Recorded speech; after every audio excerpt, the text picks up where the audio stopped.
Franklin Pierce, 14th President of the United States, was born November 23, 1804, in Hillsborough, New Hampshire, the seventh of 9 children in the family of Benjamin and Anna Pierce. His father, Benjamin, was a Revolutionary War veteran and active in politics. He served in the state legislature and was twice elected governor of New Hampshire. Benjamin taught his son the value of hard work, education, honesty, and service to others. He also taught Franklin to revere the Union and honor the Constitution. After attending Bowdoin College in Maine, Franklin decided on the field of law for his career. The future New Hampshire author Nathaniel Hawthorne also attended Bowdoin, and the two became lifelong friends. Hawthorne became a strong influence in Franklin's life. In 1827, while studying law in Amherst, New Hampshire, Pierce met Jane Appleton, who in 1834 would become his wife. 1827 was also the year Pierce was admitted to the New Hampshire bar. He set up a practice in Hillsborough, where he, like his father, immersed himself in politics. In 1829, he was elected Hillsborough's representative to the state legislature. 2 years later, at the age of 26, he became the Speaker of the New Hampshire House, the youngest person ever to serve in that position. Pierce also became involved in national politics, aligning himself with the Democratic Party. In 1833, he was elected to the United States Congress, where he would serve for 5 years. In 1837, he was elected to the United States Senate, where again, at just 34 years of age, he was the youngest member. He became known as a vigorous campaigner for the Democratic Party. But his family ties were strong, and in February 1842, he resigned his Senate seat to return to his law practice in Concord, New Hampshire, moving with his family to a house he had purchased. Although successful in his legal career, his ingrained sense of duty led him to volunteer in the Mexican War. He served as a brigadier general under General Winfield Scott, who later became his rival in the 1852 presidential election. When the war ended, Pierce returned to his Concord law practice and politics. Well known to influential figures in the Democratic Party, he became a dark horse presidential candidate at the party's 1852 National Convention. This convention was contentious due primarily to the issues of slavery and the possibility of secession by the southern states. Pierce's honesty and ability to compromise began to win supporters.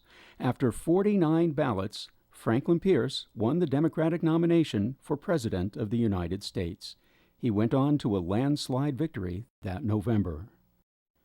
The accomplishments of his administration were many, although perhaps little known today.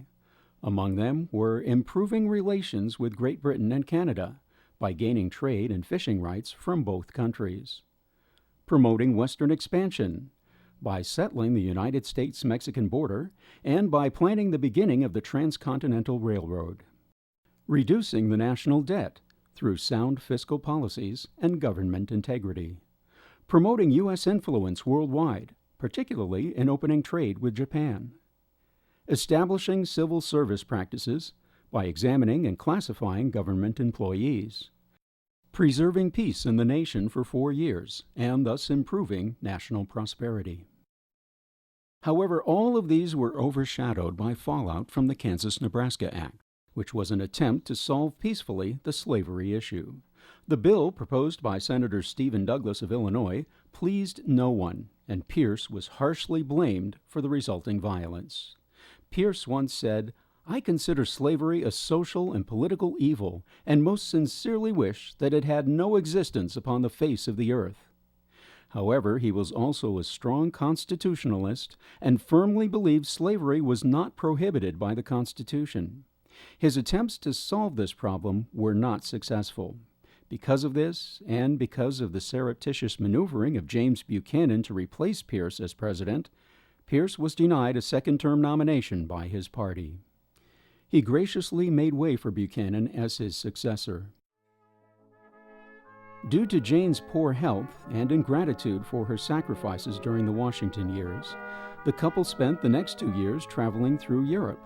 Upon their return in 1858, he settled into a life of retirement in Concord.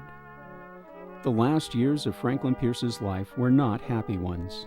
Despite his efforts to preserve the Union, the country erupted into a bloody civil war.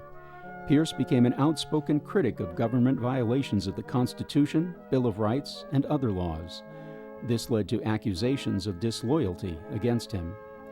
In 1863, his wife Jane died, followed a year later with the death of his lifelong friend Nathaniel Hawthorne. As none of his 3 children had lived to maturity, he was virtually alone. When the war ended, Pierce helped to secure the release from prison of his longtime friend and former Secretary of War, Jefferson Davis, who had served as the President of the Confederacy during the Civil War. In his last public speech, Pierce said, "I do not believe that I ever saw a day when I would not have made any possible personal sacrifices to maintain the Constitution of my country and the Union based upon it." After several illnesses, Franklin Pierce died in 1869 at the age of 64 and was buried in Concord with his family.